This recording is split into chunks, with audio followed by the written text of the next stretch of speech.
All right, everyone, welcome back to another Star Wars Galaxy of Heroes video with Fat Phil. And in this video, guys, what I want to do is take a look at my new and improved, updated farming guide for 2023. As always, guys, before we get into this video, smash that subscribe button, leave a like, leave a comment, let me know what your guys' thoughts are down below. I want to preface this and say that I have given this guide a lot of thought, right? I have done a lot of thinking on this, and I want to give it the best that I can for you guys. And for those of you requesting, hold on. This is Pippin. Pippin, say hello to everybody. Can you wave? Guys, this is the cat that causes all of the trouble whenever I try and do a single video. He is extremely cute. We actually found Pippin. My wife found him on the side of the road when he was like 8 weeks old. Like, he was tiny when we got him, and now he's the biggest pain in the world, but I love him dearly. All right, let's talk about this farming guide. We are still starting off very similarly, right, with our Phoenix Squadron.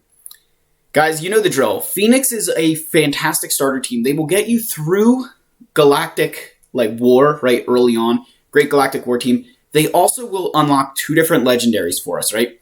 They can unlock Emperor Palpatine since they're rebels, and they will unlock Grand Admiral Thrawn as well, right? And they're specifically needed for Grand Admiral Thrawn, so it's kind of one of those things where like you can get anything with Emperor Palpatine, but you can only get Thrawn with the Phoenix Squadron. I recommend these 5 as they're the easiest ones since Sabine Wren is on a hard node. What I'd recommend with Sabine, just get her to unlock level so you can use her ship, right? So this is step 1, right? Get to Phoenix, and we're going to go into Empire, and you guys are going to start seeing this is where changes come into play, right? Before, we just were kind of building a random Empire team. With the gear change, right? With that gear change that came out this past year, in 2022, we can start focusing on building some more core teams earlier because you don't need to throw tons of gear at them right away, right? But we can start building some of those teams that later on down the road, you can invest more into, right? So obviously you want to build Darth Vader. He's going to be our first relic regardless of anything you do. He's the first relic. And then you'll want to build Veers and Piet, and we'll get them, you could throw a little bit of gear on Veers. Nothing crazy, right? You get to gear 11, gear 10. Piet will obviously want to take him to relics, but you guys will see why later on down in the video. Range Trooper, Dark Trooper, we're going to start to build that Imperial Trooper team. The 5th slot for your Imperial Troopers, you can use, you could build them off Gideon if you want, Colonel Stark, Stormtrooper, there's a couple of characters to throw in that 5th slot that kind of want to leave it open to you, right? And that's a big thing with this guide. There's going to be a lot of stuff that you're going to be able to, customize here. This is just, a roadmap to what I think will make you successful, right? Again, my opinion with $1 gets you $1, but I think this is a good way to get started. Mara Jade with Emperor Palpatine and Thrawn, Tarkin, right? They're just a solid team on the ground. And then Tarkin obviously is a fleet commander, so we're building an early Empire fleet, right? You'll have Darth Vader. The Phoenix Squadron does have ships that you can get, so we'll start making sure that we're building characters to get us down that path. Next, we want to build Commander Luke Skywalker unlocks, right? So this is kind of happening along as you start completing these characters here. So what I like to think about is that, give me 1 second, guys. Hold on.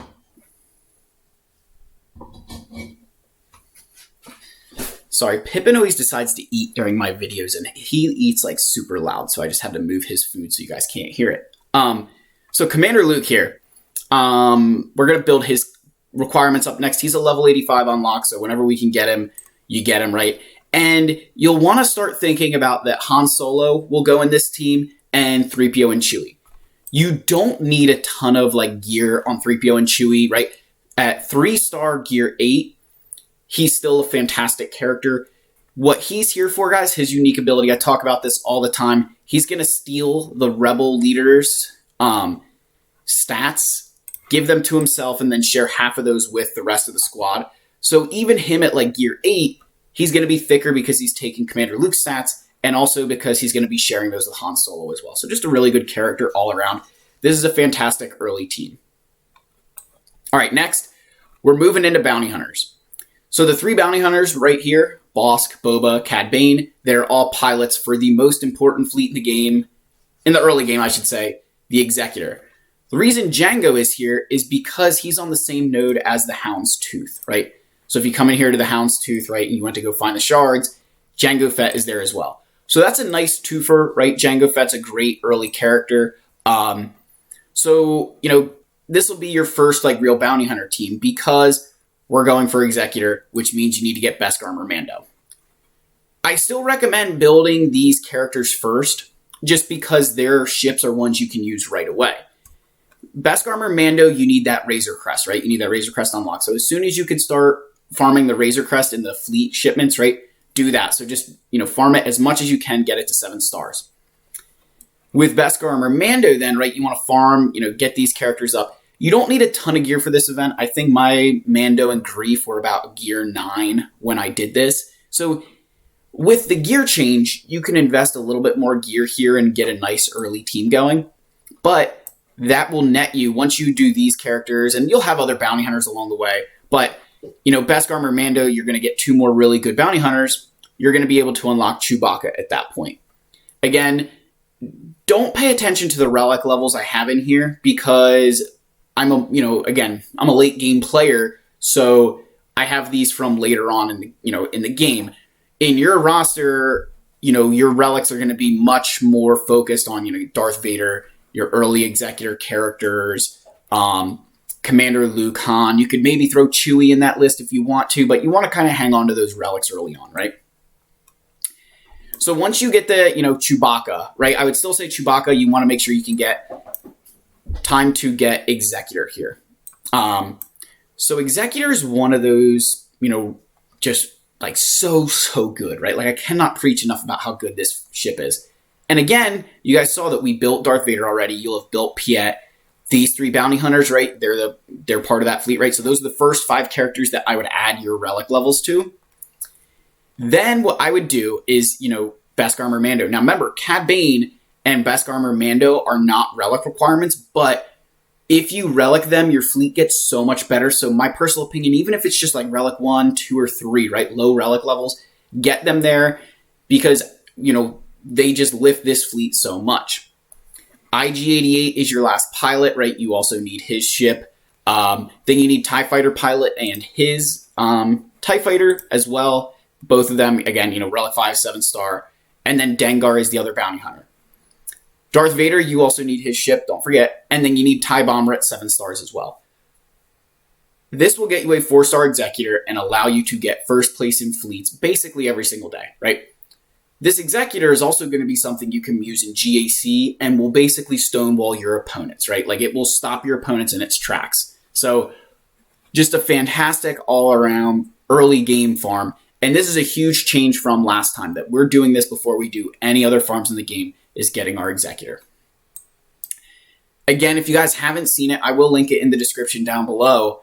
I did a comparison on Grand Arena versus Fleets and showing that if you go 5 and 4, right, which means you win 1 more Grand Arena than you lose, it's not until Kyber 5 that you actually make more crystals in GAC than you do getting first place in fleet every single day. So that's why you're rushing Executors, that early on, even if you're only getting 5th place, it still takes a very long time for your GAC to match the crystal income that fleets will. So rush fleets early.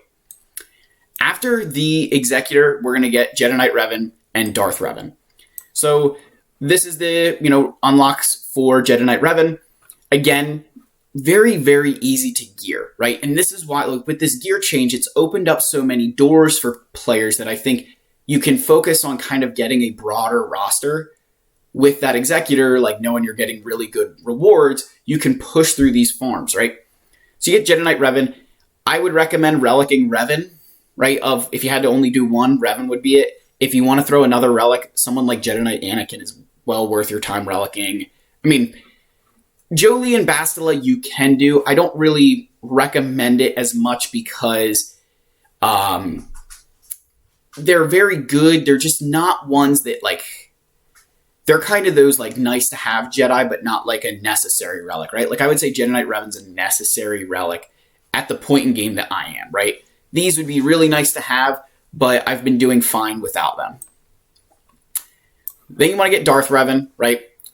These are the unlocks here. Again, guys, if you're getting to the point of Malak, you want to focus on gear now instead of Zetas. Before, I would have said it's a 50-50 toss-up. Now, with that gear change, get your power from the gear, because that's going to be so much more accessible to Gear 12 someone than get some of those Zetas, right? So we want to be hanging on to our Zeta mats. And then you're going to get your beginnings of a Sith Empire team with Darth Revan, Malak, and Dark Basti. I would relic all three of those characters. That, they're specifically called out for a reason. Those are three characters I would relic. They are fantastic. And now, at this point in your roster, you've got a half-decent Jedi team. You've got a pretty good Commander Luke Skywalker team. You have Executor, Bounty Hunters. You'll have like the Beskar Armor Mando team that you could throw together, an Old Republic team, right? You'll have some random squads to put together, but you'll have a few really good teams, right? You'll have some decent Imperial Troopers, Empire, right? There's a lot of stuff you'll have at this point. And that's when you get to Geonosians. Geonosians are something that I think it's important for people to build. I just think that they're kind of at this point of you've got to fill them in somewhere, so I put them here. I say they're skippable only because they're necessary if you want to get into a decent guild because of Wat Tambor shards, right? But they've really lost some value just because they've gotten easier and easier to beat. Like Darth Vader will solo Gear 12 Geonosians, right? Like my Darth Vader, if I see Gear 12 Geos, I'm even thinking that's a waste for my Darth Vader to do. But they are very good pilots. And the reason I have them here is because if you use Sunfog, Geospy, and Geosoldier, the first guild event currency 2 fleet we want to get is the Malevolence. That's kind of where my head is going right now, is that I think Malevolence is the play there. So you'll get a General Grievous at some point there. That's why I say skippable. I just, if you want to build them, go for Malevolence first. Otherwise, just get Negotiator, right? But the reason we're moving here is that after Malak, your real thing is getting ready for the Executor event and Supreme Leader Kylo Ren. The Executor, you're going to need the Bounty Hunter ships that you used for the Executor event, right? So Finalizer, you've already built a lot of those ships. So then you'll need to build Kylo Ren Unmasked, Hux, OG Kylo, Phasma, First Order Stormtrooper, and then First Order TIE Pilot. Those are the required First Order characters for that fleet. First Order Officer and Special Forces TIE Pilot also have ships, right? And especially, I'll say, First Order Officer's ship is really, really good and very important. So building those ships early is only going to benefit you later on down the road. So even though they're not necessary for Finalizer, this is where I would focus your relics first. Build that First Order fleet. Get another really, really solid fleet for you to use inside of Grand Arena, Territory Wars, Territory Battles, whatever the case is, right? Then these are the last requirements that you'll need for Supreme Leader Kylo Ren. As good as Sith Trooper is, he's at the end because he's not a pilot, right? If he was a pilot, he'd be up here, but unfortunately, I just have to bump him down because he's not a pilot and not kind of benefiting you in two different ways. Emperor Palpatine also on the list because he is, he's that requirement there. I would put him above Sith Trooper even because you'll have some decent First Order characters here. Building another solid Empire character only going to help you more. Executioner, again, just kind of, not a pilot. And then Veteran Smuggler Han Solo is there, and we just have to kind of get through that, right? But you get through those characters, you get your teenager age, right, in Supreme Leader Kylo Ren. At this point in the game, I would say that this is where I feel super confident, that this is where I'd like your account to be. Supreme Leader Kylo Ren, he's got a good fleet. He can solo raids. He's fantastic in territory battles. Very good PvP. Combined with your Executor, you're going to have some really good defensive options for Grand Arena. And I think that it's going to set you up nicely to climb, for the future, right? After Kylo, I would work on your Ewoks, right? As you're getting Kylo, right, start thinking about these Ewoks because we want to get C-3PO and get the full Commander Luke Skywalker team. This is just a fantastic team, and at this point, if you've gotten Kylo, I think it's okay to start throwing some relics on these characters. I just think it's only going to benefit you to build relics for these characters now. They're a fantastic team. They're one of the best teams in the game, and we're going to move into farming Jedi Master Luke, which means we need to get our King Wampa. Guys, this is the plug for Wampa. If you want to see him hit Relic 8 live on stream, all you need to do, get this channel to 5,000 subscribers, and I will hold a special live stream where we Relic 8 our Wampa. So guys, even though he's not always in our team, he's always right here in our hearts. So we'll get our King, and then we'll get, Hermit Yoda, who, size matters not. That's at least what, my wife likes to tell me. Moving on. So 2 guild event currency characters back to back. Remember, guys, Wampa is available in that special bounty hunter event that comes around. So by building those bounty hunters early, you can earn a lot of Wampa shards that can save you a ton of guild event 1 currency, which allows you to build Hermit Yoda faster. So my recommendation would almost be to not farm Wampa with that at all and just focus on using that bounty hunter event to get him, and then get Hermit Yoda using your get 1. And that's going to save you so many resources along the way that I think that's just the best way to do it. Then you need to build the rest of the Jedi Knight Luke requirements. Jedi Knight Luke is that pit stop along the way to Jedi Master Luke. So I think it's really good you build his requirements first, right? And you'll get your Jedi Knight Luke. And then I would build Old Ben. The reason I'd build Old Ben is because I think that Old Ben has a lot of really good uses, but also because it's going to give you another Jedi to use with Jedi Knight Luke with some of the other ones you've built along the way. So you have this Jedi Training Rey and R2-D2. They have a little bit of synergy. They really kind of want BB-8. The thing with JTR, why I have her right here, is that right after Jedi Knight Luke, make sure you have the characters for Jedi Training Rey, which is Veteran Smuggler Han, Veteran Smuggler Chewbacca, BB-8, who you'll have because he requires First Order characters, and we're going to get them through Kylo, right? So that's easy. And then Stick Rey and OG Finn. So nothing crazy there, right? She's a pretty easy unlock.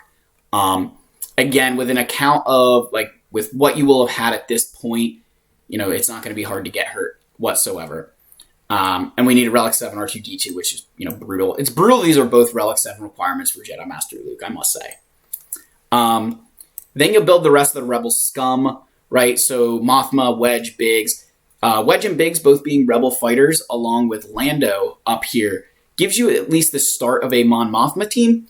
And then Princess Leia is the last one. Just she kind of fits in with some Rebels there. And you'll get your Not the Last Jedi of Jedi Master Luke. I think this is I think Jedi Master Luke is the best second galactic legend in the game. Right now. As of right now, I think he's the best second galactic legend. I think he's fantastic in Conquest. He's okay in the challenge pit rate. With the right team, he can do some good damage. He's pretty decent in territory battles, but he's just really good for PvP. He counters a lot of the stuff that Kylo would struggle with, right? Jedi Master Luke will counter Lord Vader, counter Jedi Master Kenobi, right? He beats Rey. He's going to struggle against Sith Eternal, who Kylo can just solo, so just gives you some more options that with Kylo and Luke, you'll be able to kill any galactic legend in the game, right? Truly, between the two of them, they can kill any galactic legend in the game. So that's why I have Luke second. I think he's got some really great requirements, right? These are some really good backbone teams. With the Commander Luke, you get some Rebel fighters. You'll also start building a Rebel fleet out of this because you do need the Rebel Y-Wing for the Jedi Master Luke requirement. So you'll have a decent Rebel fleet after this. And right after Luke, I would move on to the General Skywalker farm. And I have, phase 2 up here, right? These are the characters you need there, which to get to phase 1, you need a Negotiator 7 stars, which is why I said earlier, I recommend Malevolence first to 5-star, and then build that Negotiator all the way to 7 stars, guys. Then go back, finish the Malevolence. So with the, phase 2 here, right, you need these characters. Padme is a Separatist unlock, which again, Jango can kind of solo that event. But if you've built up a Malevolence with Grievous, you'll have a Jango, you'll be able to get through that event pretty easily, right, with the right gear. So these are the characters you need for phase 2. Again, you'll have 3PO at Relics already, so not a bad deal. I would say that, with these characters, if you got them all to Relics, I'm not going to complain. They're all fantastic. But then down in tier 2 here, you guys are going to see this, I call it optional mandatory. So You see in Phase 4, you need the Separatist droids, with Asajj Ventress as the lead. Ventress has no synergy with Separatists whatsoever, no synergy for droids. She's only there because of lore with, Anakin, right? So what I recommend you do is build General Grievous, and you can use him as the leader for these characters here, right, for those droids. And now you've got a really solid team for multiple different game modes. The clones are here because the 501st is the team you use with General Skywalker, and they can also slot in with Shaak Ti. So if you had to, I have them in the middle here just to kind of say that, I would build General Grievous along with your Phase 4 requirements. And then it's up to you on where you want to fit in the clones, whether you want to build them before you get to here, right, and use them with Shaak Ti, or build them after. But you need to think of these characters as mandatory requirements for this event to get the most out of our General Skywalker, who is the better general, right? So you get through this event, you'll use the 501st with General Skywalker here. If for some reason you didn't want the 501st whatsoever, that you're like, no, I hate clones, you can use him with Jedi Master Luke, and he does some really good things in that Jedi squad. I just personally would always get that 501st up and running for him. Think of them as Rex, similar to the Beskar Mando and Cad Bane with Executor, that doing a little bit more investment now is going to make your roster better and save you that headache down the road of when you don't have the right team to handle a situation, right? If you took Shaak Ti to Relic 5 and even just keep these clones all at Relic 5, that's good enough to complete the Coyote Mundi mission inside of Lightside Geonosis TB. So there you go. So General Skywalker, and then we're going to go and relegate Han. Remember, why are we relegating Han? We're going for Jabba, right? So you guys are going to see here, Jedi Knight Luke is a requirement for Jabba along with Han Solo. Jedi Knight Luke is a Relic 7 requirement, so we're done there, right? You did that for Jedi Master Luke. Han Solo needs to go from Relic 6 to Relic 8, which if you've done the Executor farm already, you know what to do for Relic 8s. So I just have him early because it's going to make your Millennium Falcon better. Then you want to build the Book of Mando. Boba Fett is a Relic 7 requirement for Jabba, but you're going to have him at 8 from your Executor, so you're done. Fennec is also a requirement for Relic 7, so she's a fantastic bounty hunter, going to slot in with some of the characters you've already built, giving you more options. Then you're going to move into the Hutt Cartel and Aura Singh. Aura Singh is she's this really good bounty hunter lead for offense. It's very easy to trigger her contract and get an easy disintegrate off with Mando. So really recommend kind of building her along with your beginning of the Hutt Cartel. With these guys, you can actually run Bush Leia and Chrysanthemum under Boba Fett because of the way thermal detonators work. With Bush Leia, she's going to gain a ton of turn meter. You can throw Dengar in there. Just a pretty decent team to start thinking about with those thermal detonator synergies. It's really, really nice. Then you're going to get into some of these wrecks where it's the horror, right? So you've got Greedo in here, which again, with some thermal detonators can do some fun things with Boba, which at the end game, you don't see it a lot, but early on, guys, that can be a very, very devastating team because bounty hunter allies gain 15 speed for a debuffed enemy. Remember, thermal dets count as a debuff, and they're going to gain max health, right, equal potency, but they're going to gain 15% turn meter whenever a thermal detonator explodes. So there's a lot of turn meter gain there that you can exploit. So Greedo with these guys, right, under Boba Fett is a pretty decent team. Then you'll want to build up Gamorrean Guard as well, just giving you an additional tank option in your team. He's just kind of going to sit there, right? You're getting into kind of that meme Rex. And then C-3PO is a Relic 7 requirement. So again, you've got him to Relic 5. He doesn't need additional relics. So one of those things that you can just kind of put him in here, get him to Relic 7, and move on with life. Then you're really moving into your meme Rex, right? Just the pain section here. So you got Mob Enforcer and Jawa. I'm sorry. Forewarning now. It's brutal. And then you finally get, our favorite character, second favorite character, I guess. There you guys go. There's your comedic section. So he's just a meme rack, right? It is what it is. You have to build him up for Jabba. You do these characters at the end and you just stomach it because then you get his high exaltedness, our space slug, Jabba. Jabba being the third GL is a big change from my guide before where I had Kenobi. The reason Jabba moved up to that third slot is because of the Smuggler's Run 2, right? That Smuggler's Run is just such a lucrative event.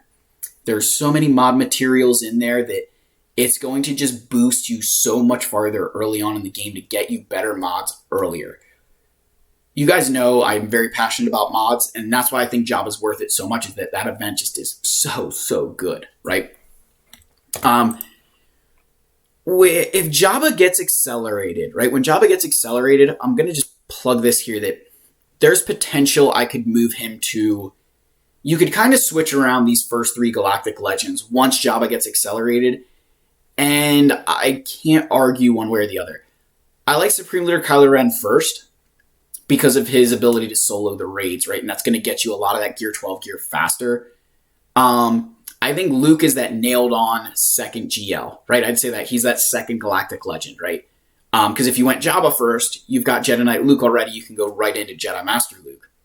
If you go Supreme Leader Kylo Ren first, you can then build Jedi Master Luke, get that ability to counter every single Galactic Legend, and then move into Jabba the Hutt then. So I kind of like Jabba in this third slot. I'll kind of see as the game progresses whether I think he deserves to move up, or stay the same depending on how we continue to evolve. So by the time you get Jabba, right, you're going to probably start unlocking the big 3. Remember that the Conquest Proving Grounds doesn't unlock until 4 million galactic power. And then it's going to take you however long to get these characters, right? Because let's say it takes you 2 years to hit 4 million galactic power or a year and a half, I don't know. Make up a number, right? You've got to unlock Proving Grounds. And then you get 20 shards per go, which means that that's over what? So you need 330 shards, and you're going to get 20 of them at a time. So 10 months is 200 shards. 20 months is 400. So 19 would be 380, 18, 360, 17, 340. So it's going to take you 17 months after you unlock Proving Grounds, if you don't do any refreshes, to get these characters to 7 stars, right? That's why they're here, is even though you're going to get Proving Grounds earlier, unless you're willing to spend a ton of crystals to get these without spending any crystals, it's going to take you almost a year and a half, right? Which is just unbelievable. Let's say you got all these characters at the same time and you followed my guide to the T, Malgus is the one you would gear first because you've already built the Sith Empire team, right? Which leaves you Maul and Commander Tano, and that means that you can either get Kenobi or Lord Vader. My advice is probably leaning towards Lord Vader. I don't know. I go back and forth. You'll probably be closer. Let me say it like this. You'll be closer to Kenobi if you follow this guide because you'll have some of his recs done from, the General Skywalker event, right? I think Lord Vader is a little bit better just because it seems like every Datacron set seems to have something to help him, which Datacrons are just a nasty part of this game. But also I think Lord Vader, has some, with those specific call-out missions for him in Rise of the Empire, I think that's really, really important. But my heart says Kenobi because he's Kenobi, right? So if you went, one then the other, right? That would be my recommendation. Farming one or the other and farming their appropriate character from the big 3 conquest characters, right? Then you have these guys for breaks between your GLs, right? So once you get Jabba, you can start thinking about, all right, do I want to get a Star Killer or Afra and, Grand Inquisitor? Do I maybe want to think about Profundity, right? These are all conversations you can have.